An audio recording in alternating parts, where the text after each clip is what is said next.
objective and organized. There is no improvisation, no going there disorganized. You're going to have to be extremely disciplined, extremely making sure you're always concentrating on the 20% of the things that make 80% of the results. And do it in a way which is extremely, taking your time, but at the same time not losing any time, People need to know that you are here to listen to them, but at the same time they need to know that you're going to make decisions behind it. This is kind of a very active or action-oriented exercise. Gon was the first non-Japanese person to take this level of responsibility at Nissan, and probably the first one to take any big responsibility in a large organization in Japan. As far as culture transition is concerned, he reveals some pros and cons he had to deal with while adapting to his new position. It is a strength because you're a foreigner, because you're not part of the company, you're a perfect outsider. Nobody can say that you were in a certain way accomplice of what happened inside the company because you were not there. You were not part of the company, and on top of this you were not even part of Japan. So you have a lot of credit because you are not associated with the mess that you need to deal with. That's number one.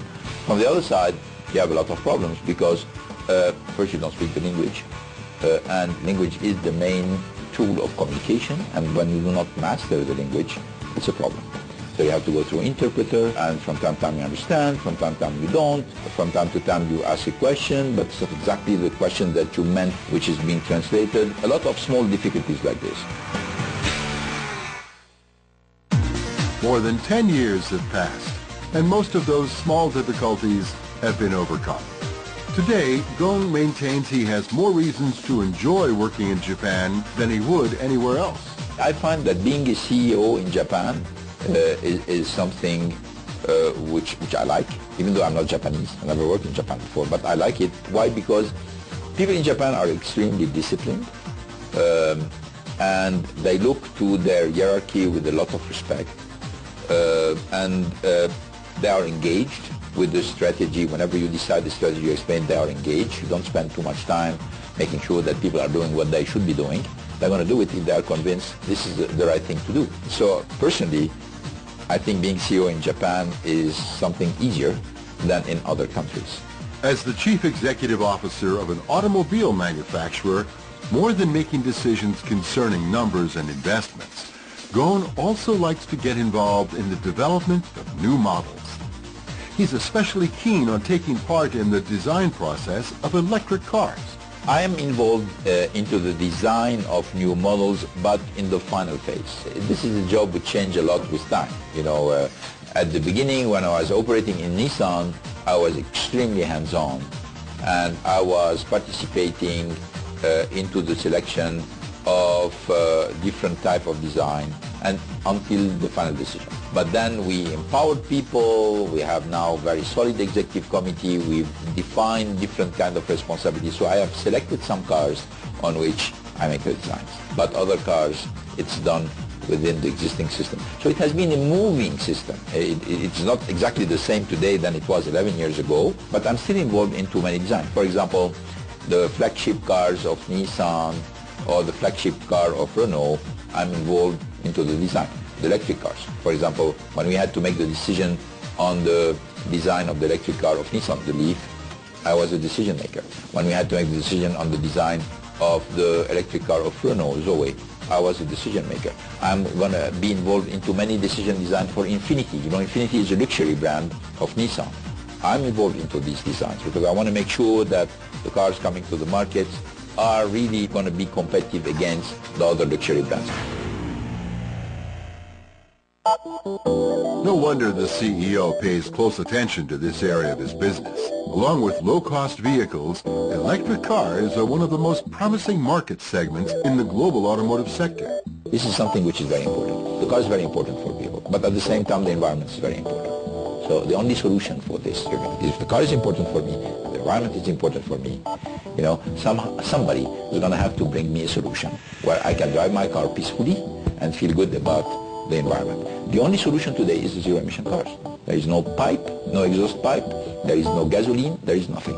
And when people start driving and seeing the electric cars in the street, I think this is going to be really one of the most important products in the transportation area within the next 10 or 20 years.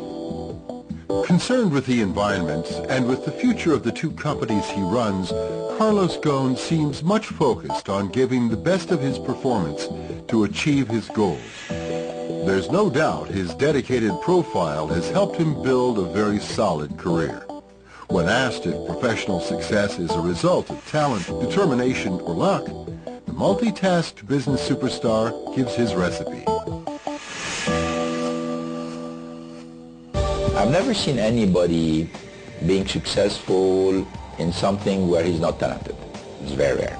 So there is some kind of talent necessary to be successful. That's number one. Determination without any doubt. I've never seen somebody who's not determined also have success. You need to be focused, you need to determine. And why you need to be determined? Because success never comes first. Always failures come, you know. Small level, big level, here, there, etc. So in order to overcome the failures, you need determination. And some luck also, because you need the opportunity. Carlos Ghosn has sure proved to be talented, determined, and lucky.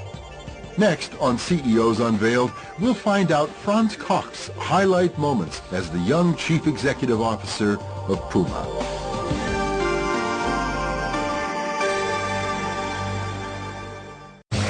Franz Koch joined Puma in 2007 as Global Strategic Planner and was appointed Head of Global Strategy in 2008, reporting to Puma's CEO Jochen Zeitz.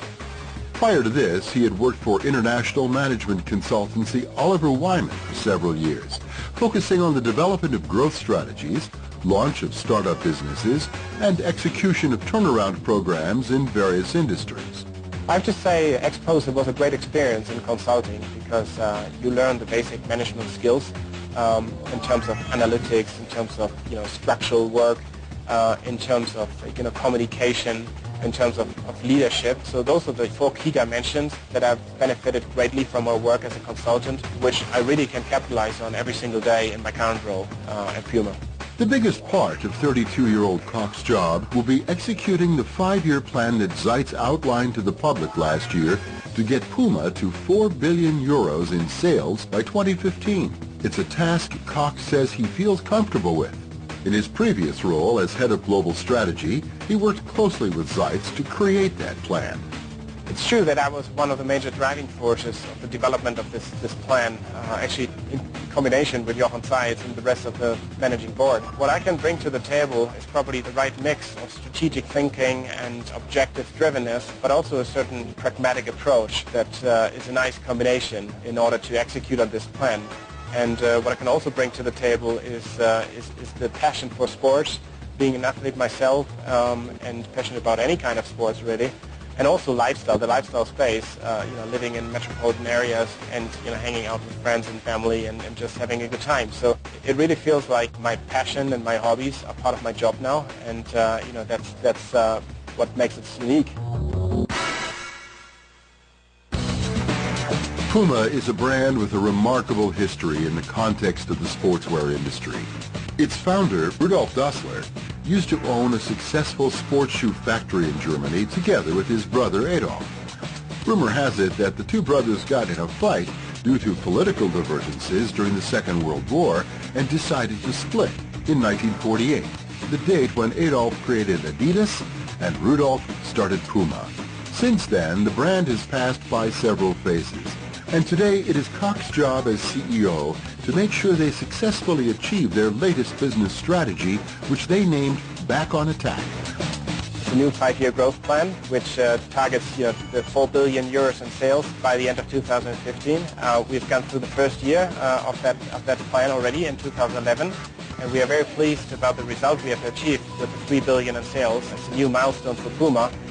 For the first time in the history, we've cracked the 3 billion, and we are well prepared for the next coming 4 years in order to achieve our ultimate target of 4 billion. Koch likes to speak about this plan by dividing it in 6 integrated elements. The first was the rearrangement they had to go through after the internal crisis they faced during the global economic crunch of 2008. In order to restructure itself, the company was forced to close a significant number of retail stores that represented the source of their problems.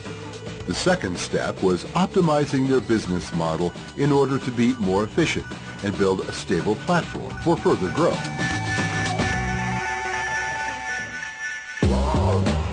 Three is we are actually working on brand heat. We want to reignite, with the brand in all global marketplaces, in both sport performance and sport lifestyle, and become younger in the digital space and engage with consumers that way. Fourth is product desirability. So we've always been the surprising brand coming up with new innovation in product, new styles, new silhouettes that haven't been there before. This is something we are working towards again. We have established innovation think tanks in the product development departments, and you will see some really surprising and great outcome out of that going forward. 5 is distribution focus. We are focusing clearly on the top 12 markets worldwide, top 6 mature as well as the top 6 emerging markets. And I'm pleased to say that Mexico is actually part of the top 6 emerging markets, and that's one of the reasons why I'm here, in order to send out the signal that it's an important market and it will continue to be a major growth driver for us.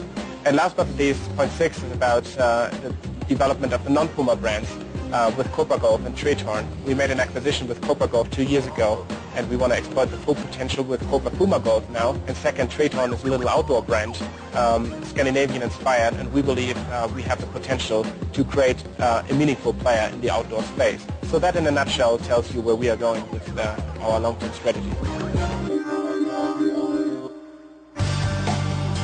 In order to remain a meaningful brand to consumers, Puma needs to constantly reinvent itself by developing new products and refreshing its image. The path for being successful in the sportswear industry demands creativity and innovation to offer products that will help athletes perform better. In order to do that, companies need to invest in technology to produce garments and fabrics that will work better every day. And that truly represents a constant race against the competition. We also have to innovate in the space of lifestyle with new designs and relevant silhouettes, relevant trends, that we build, that we drive, in local marketplaces. And the combination of both is what makes Puma so attracting. It's the blend of sport and lifestyle with a unique fashion approach and sporty image, and that's the innovation we are trying to drive in the marketplace. That seems to be the greatest challenge of a sportswear brand like Puma. Not only do they have to invest in the development of new technology for their garments, but they also have to pay attention to fashion and image issues. After all, desirability is inevitably related to design, no matter how functional your product may be. Desirability is not necessarily about size, that's really secondary for us. For us it's more about being desirable, meaning that there's a pull effect from consumers. They want you as a brand, and that's most important for us. And then you can see with brands like Apple that when you become a desirable brand and there's a pull effect from consumers and you tap into the lifestyle potential in that space, size will come automatically further down the road. So we believe 4 billion is a realistic and achievable target, also ambitious target until the end of 2015, and then we will see what's going to be next. But desirability will always be the precursor of our growth.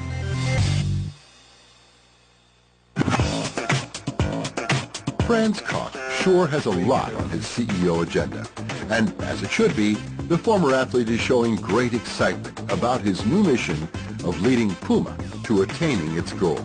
Every single time I see this logo, I see this cat, it inspires me, and it makes me smile because I believe in the tremendous potential of this brand in many areas. CEOs Carlos Ghosn and Franz Koch may be separated by place and age, but they share the eagerness and dedication to run their companies. Each one in their own way, they've managed to turn around negative cycles, charter new territories, and conquer the loyalty of large numbers. Reserved or outspoken, charismatic or quiet, celebrities or publicly unknown, the most successful CEOs have in common what it takes to lead a company: intelligence, determination, and expertise. Breaking it up.